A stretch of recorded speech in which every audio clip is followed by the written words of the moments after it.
Hey, howdy folks, Joe here from Just Your Average Joe's EDC, and today I'm venturing a little bit into hunting. This channel is mostly for knife related content. It's 99.9% knife. A little bit of EDC talk, but these are hunting knives, so I feel like I can stray into that area a little bit. Maybe as the season gets closer, I will venture more into hunting talk. But hey, if you dig knife related content, you are in the right place. Make sure you like, subscribe, turn on those notifications. So, this 4-piece set I got for Christmas a number of years ago. This is Outdoor Edge. They are a company that is based in Denver, Colorado, though they do outsource their products first to Japan and now to China. This 4-piece kit has a gut hook blade, a skinning blade, a saw, and a sheath. It does have the rubberized TPR orange, blaze orange handles, and it's 420 J2 steel. Now I'm going to move this out of the way. This is heavily used, okay? This has probably been my main hunting knife set the last 4 or 5 years. I probably processed 17 or 18 deer on this thing. In Texas, you can take 5 deer a year, and typically if I have a lease, I do, because I fill the fridge. Or excuse me, the freezer. I fill the freezer full and eat them all year round. So you can see this is heavily used. If you look here, you know, you got ground in blood. So it is what it is. It's a processing knife. It's not supposed to be pretty. Now, the gut hook blade, you see it says Wild Skin engraved on the handle. Got the Outdoor Edge TPR blaze orange grips. And as you can tell, this knife's been heavily used. It could probably use a thorough cleaning. I always clean them after the season, but probably there's a little bit of blood down inside the channel here of the sheath. I'll probably take this afterwards and clean it up with maybe a little bit of mineral oil and see if I can get that ground in blood and stuff off. You know what? These knives have performed very well. They were a gift from my mom for Christmas one year. I was mostly using that Havalon knife I've reviewed before. And that Havalon knife is great for getting the deer open. It's great for skinning the deer, but it's not so great for getting inside and removing the organs because your grip is not so great on that knife. It's got a small handle. It's real easy to have it slip, lose your grip, and then cut your finger. That's not the case with these knives. These have performed very well. Now, I wish that they were a USA-made product, but I just don't have the money to be able to go to like the Montana Knife Company and spend $400 on a hunting knife. That being said, next season I'm going to probably be carrying my my really old, new old stock Smith & Wesson hunting knife and my my Gerber Gator. I think I'm going to give these a break for a year. I don't know. We'll see how it goes. I've said that before, then got into the season and then thought, boy, I sure am tired of cleaning up this beautiful knife, you know. You know what? I'll close that later. Got the skinning knife. Performed very well over the years. I've had no issue with it at all. I mean, honestly, a good knife. One thing that's great about modern hunting knives is the tendency to go ahead and put the blaze orange handles on them. I don't know about you, but when I'm hunting, quite often, by the time I get to processing the deer, I've got a million things going on. So like you're getting your tag out, you've got your pack off, you're usually stripping down out of your outerwear, like your jacket and your hoodie and all that stuff. You're getting down into short sleeves so you don't get blood all over your clothing. You got to take off your watch, take off your rings, and I tend to set stuff down in the heat of the moment, you know, especially if you get a big buck. I got a really heavy buck last year. His antlers were legal, but they weren't anything spectacular, but he was so freaking heavy. And I was real excited because he represented a lot of meat. And, you know, I set down my stuff everywhere that I'm like, where's my knife?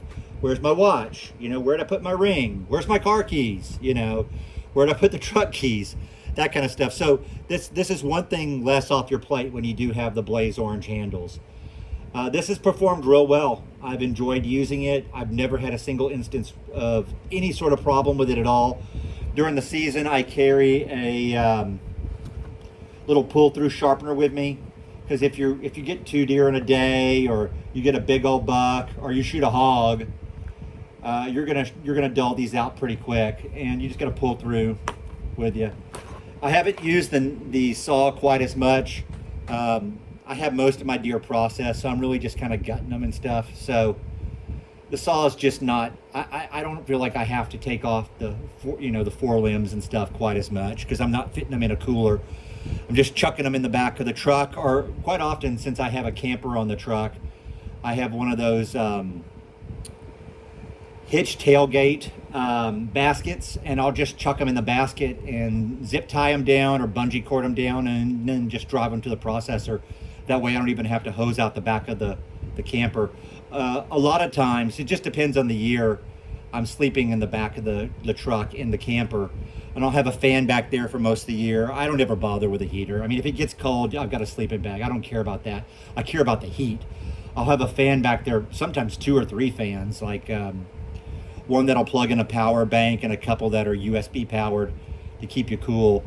Then I'll have a cooler back there, for all my food. I'll have a big cooler for water, and I got a really great system where I can sleep on a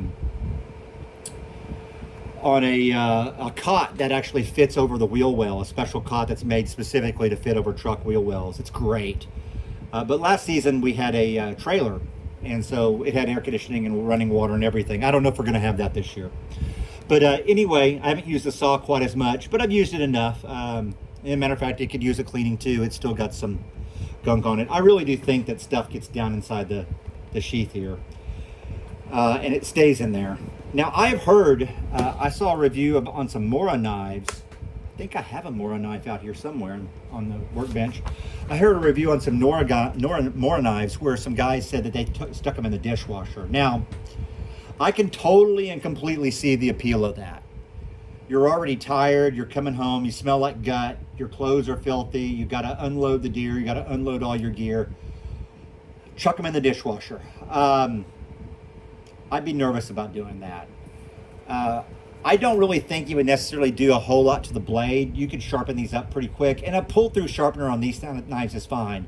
This isn't a case, I mean, all you're doing is gutting a deer with this, skinning a deer. So I can totally get that. I just worry about the handles. I think over time, it would break down the connection of the handle to the tang and cause it to fall apart. So I've never actually put these in the dishwasher. If you know something about that, and you know it's safe or not safe, please put it in the comments. Because when I saw that video of the guys reviewing their Mora knives and saying they always stuck them in the dishwasher, half the comments down below said, hey, that's a great idea. That's going to save me so much time. The other half were like, are you crazy? You're going to destroy your knife. I guess, the upside on that is like a Mora knife's like $16.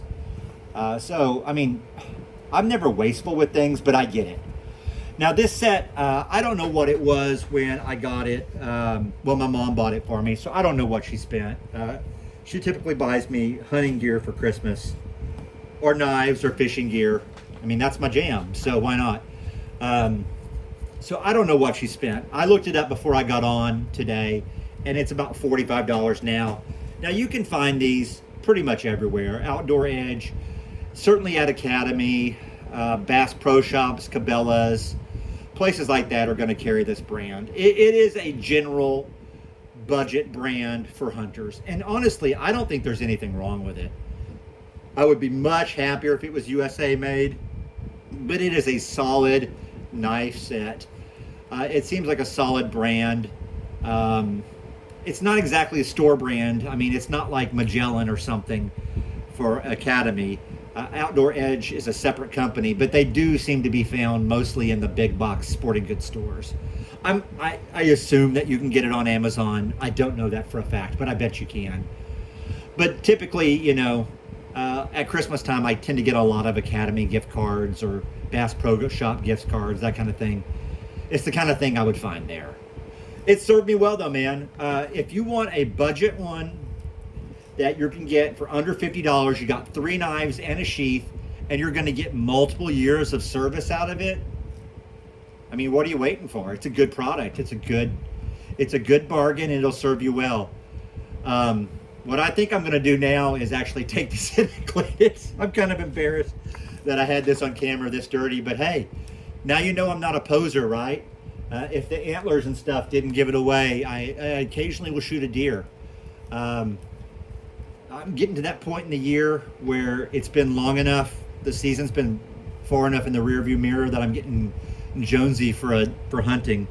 When turkey season rolled around this year, all it did was rain every day, bucket loads, and I didn't feel like spending, like $100+ in gas to drive 3.5 hours to have a turkey hunt in the pouring rain where I probably wouldn't even see one. So it's been a while. I guess I could head out to the lease and do some nighttime pig hunting, but it's just so darn hot. It'll probably keep until October when bow season runs around, and we'll see how it goes. I've got my best friend and one of my other closest friends on the same lease with me this year. We just moved blinds around. I'm gonna get a better feeder, and I think we're actually gonna put some stands up to where we can be above the deer and be in bow range this year at the best feeder of the bunch. We have one feeder that definitely attracts more deer than others.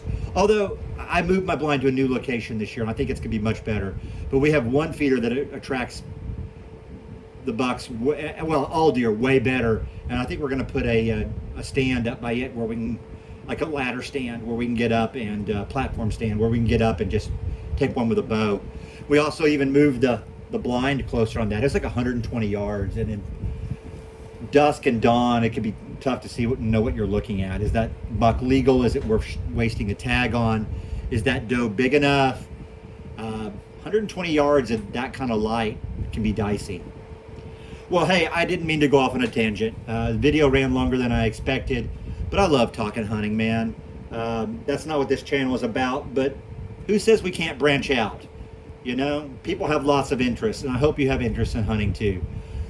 I hope you enjoyed the video. If you're thinking about getting these knives and you have under $50, it's a good set. You can probably get a decade worth of use out of them. I've got 5 years, no problem. Appreciate it. Take care. God bless.